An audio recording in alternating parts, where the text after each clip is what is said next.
quem que é Pedro Vaca, que é o relator da OEA para a liberdade de expressão? Será que o passado do Pedro Vaca condena ele? Ele vai saber o que fazer com o destino do ministro Alexandre de Moraes, que está nas suas mãos? Eu vou responder essas 3 perguntas para vocês agora, porque muita gente está descrente de como o Pedro Vaca vai agir agora, que a visita da OEA ao Brasil acabou, por conta dos posicionamentos passados dele, que mostrariam uma inclinação ideológica para a esquerda e para o progressismo. Na luta entre ideologia e pragmatismo, o que vai vencer? Ele vai fazer um relatório técnico, expondo os abusos do STF, ou ele vai fazer um relatório político e passar pano para a corte?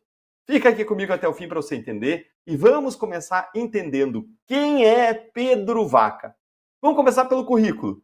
Pedro Vaca é um advogado colombiano, mestre em Direito na Universidade Nacional de Colômbia e que atuou como professor de Políticas e Direito dos Meios de Comunicação lá do curso de Jornalismo e Opinião Pública da Universidade del Rosário.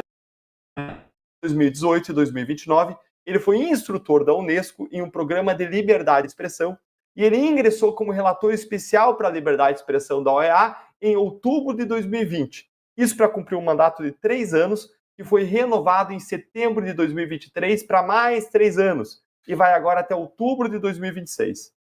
Ele também foi presidente de uma ONG, a Fundación para la Libertad de Prensa, ou aí a abreviação dela, FLIP.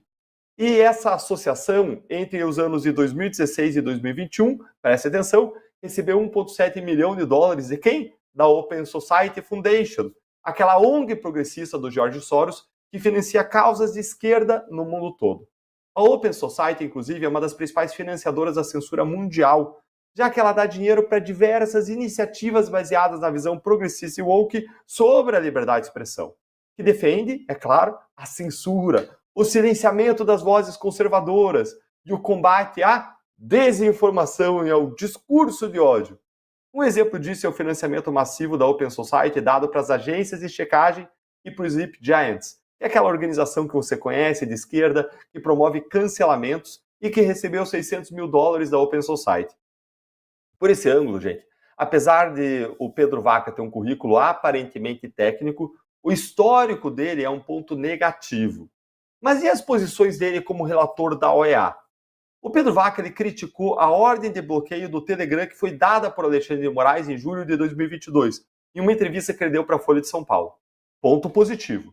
Mas, ao mesmo tempo, ele disse que as plataformas e redes sociais têm uma dívida com as democracias e que precisam achar uma forma adequada de atuar. Ponto negativo. Ele também afirmou que havia um clima hostil contra os jornalistas do Brasil no momento em que a imprensa brasileira atribuía ataques a jornalistas ao então presidente Bolsonaro, mas silenciava sobre a censura e o silenciamento de jornalistas de direita por Alexandre de Moraes. Então, mais um ponto negativo. Nas redes sociais, ele fez muitas críticas ao cerceamento da liberdade de imprensa e de expressão em ditaduras latino-americanas, como Nicarágua, Honduras e Cuba, o que é um ponto positivo. Beleza, mas e a política? E o contexto atual? Como que isso pode impactar aí o relatório do Pedro Vaca? Beleza, Deltan, então tudo indica aí que o Pedro Vaca é mesmo um cara de esquerda progressista, tudo o que a gente menos precisava agora nesse momento. Agora, isso quer dizer que o relatório dele vai ser ruim para a direita?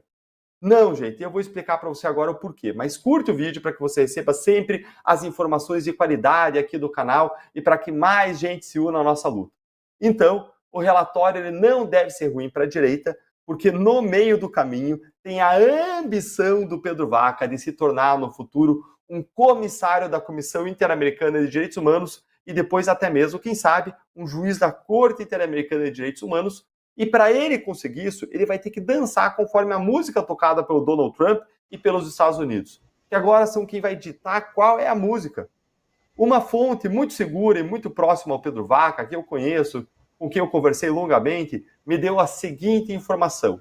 Ele quer renovar sua permanência na OEA, seja no cargo de relator da liberdade de expressão, ou então se tornando comissário, e o sonho dele é ser juiz. E para isso tudo, a posição, a influência dos Estados Unidos é essencial. Se ele quer se tornar comissário, os Estados Unidos têm voto, e o voto dos Estados Unidos é essencial. E para ele se tornar comissário, ele tem mais chances, então, de virar juiz depois, se ele se tornar comissário. E, mais uma vez, para ele se tornar juiz, o apoio dos Estados Unidos é essencial, apesar dos Estados Unidos não terem voto para indicar juiz da Corte Interamericana. Então, presta atenção, os Estados Unidos têm voto para indicar comissário, mas não para indicar juiz. Por que não tem para indicar juiz? Porque os Estados Unidos não fizeram todos os procedimentos e etapas para se submeterem à jurisdição da Corte, diferente do Brasil. Então, eles não têm a indicação para juiz, mas, presta atenção, eles ainda assim têm a força da pressão, da influência que eles exercem sobre vários países que têm voto. Peru, Panamá, Costa Rica, tem toda uma série de países da Latinoamérica aí que são influenciados pelos Estados Unidos. Então, gente, para finalizar, a aposta de quem conhece o Pedro Vaca é que, nesse caso, o pragmatismo vai vencer a ideologia e a política vai ditar os seus passos. Mas não a política ideológica da ideologia dele, e sim a política guiada pelas suas ambições. A aposta das pessoas que conhecerem é que ele vai optar por se alinhar aos Estados Unidos para conseguir alcançar os seus objetivos. E a ironia disso é qual? É que se ele fizer isso por conta de política e querer criticar o STF no relatório, a razão disso, a motivação vai ser política, mas o conteúdo do relatório vai ser técnico. Porque com base técnica sobram argumentos para criticar o STF e o que ele está fazendo. E ele vai acabar relatando o que de fato aconteceu e os abusos reais do Supremo, ainda que pelas razões erradas. Então se espera que ele faça o certo pelas razões erradas. E aí, você curtiu essas informações todas? As informações estão ajudando você a entender melhor a realidade, formar sua visão para que você possa se posicionar no Brasil atual em favor da direita, rumo a 2026? Isso tudo deu um pouco de esperança para você? Conta aí pra gente nos comentários.